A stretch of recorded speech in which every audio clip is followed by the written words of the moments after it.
What's up, YouTube? It's JP Dunphy, your BMW genius at BMW Fort Washington, and behind me we have the 4 Series, in this case the M4, with refresh and pre-refresh. So let's go over the differences. Keeping this super simple, we have a 2025 M4 competition right here, followed by an M4 competition 2024. Obviously, older buy style, newer buy style.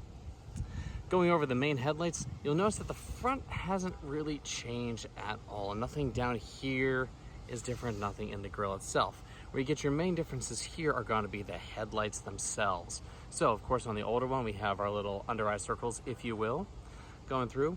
And on the newer one, we no longer have 2 headlights. Instead, we have a single headlight.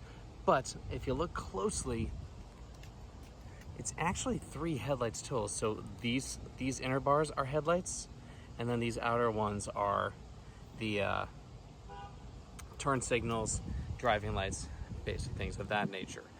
Everything else in the front, the main Kinney grills remain the same, the lower valances remain the same, and of course aerodynamics remain the same. You do get a couple of different wheel options on, as an option they have a new bright silver option for the 2025 model compared to the 2024, but overall, not much has changed on that front. Swinging around to the backside here, we will notice one of the more predominant differences.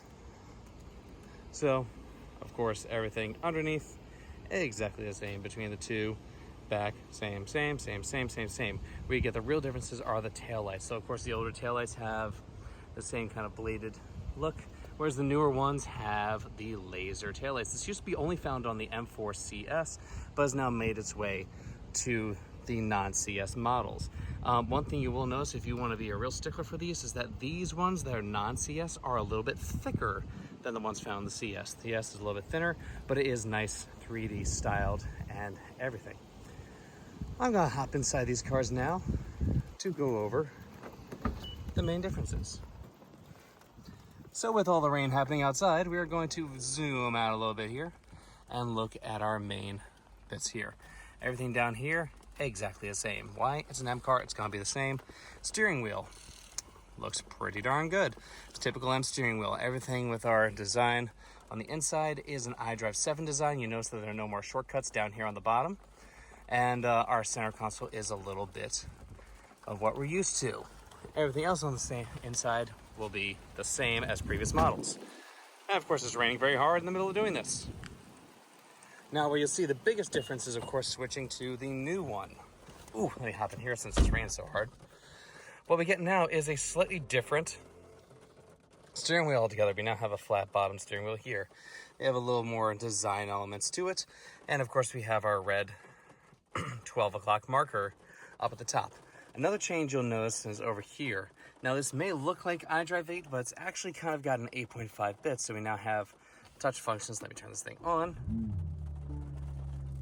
for quick access right here. The rest of this is going to remain the same, so it's still a side-scrolling ticker tape style. So that's that. And then, of course, we also have our new design for the general bits. So everything down here, again, the same. Since it's only a refresh, nothing in here is different. But where you get the main differences here are how this whole bits is now integrated. We now have different center stack styles. And that's, quite frankly, the bread and beans of most of this. I'm trying to think if there's anything else that is like insanely stick out right at the top of the game difference. Everything on our displays are the same. We still have the same options on here. The same walkthrough. This one doesn't have a head-up display. That one does. But again, it's of course only an option. They are getting a little more power with this particular one. So instead, they're making 20 extra horsepower, which is nice. So instead of 503, it's 523, which is a nice, 507? 527. I apologize, my brain is causing a little bit of a brain fart at the moment. I don't remember the exact one, but the competition models now, as long as you have the all-wheel drive variants, do make more power now. Other than that, the standard competition rear-wheel drive ones do make the exact same between the two, and of course you still have the option for a manual transmission on the non-competition version of these if you want that itself. So this is going to be cut a little bit short just because of the whole rain situation. Obviously, it's not ideal for doing these kind of walkthroughs, and I was hoping to get this done before that was all done. But yeah, that's kind of the bread and butter of these major differences. There isn't much of a price hike between the two of these from the previous year to this current year. Again, a little bit of bits on the inside. You might find, again, the steering wheel is my personal favorite. I'm a big fan of the red 12 o'clock marker that you can get on these. It's a big selling point for me personally, and I just love it.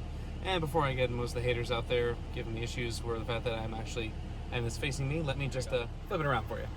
So, yeah, I know it bothers some people out there. It doesn't bother me personally, but it bothers some people out there. So I'm trying to factor that into these little bits again here. So again, there won't be any major differences that you can't kind of pick out.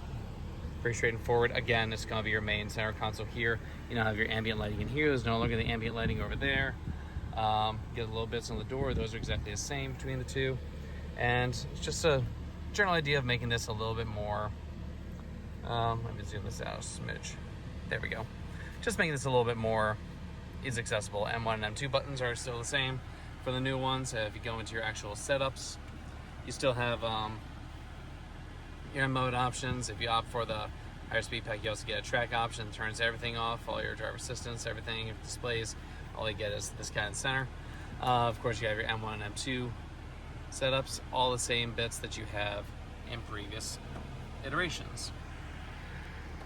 But yeah, with that, all I can say is, well, as always, thanks so much for watching. If you found this video helpful, please like, comment, share, and subscribe. That always helps us out as a channel.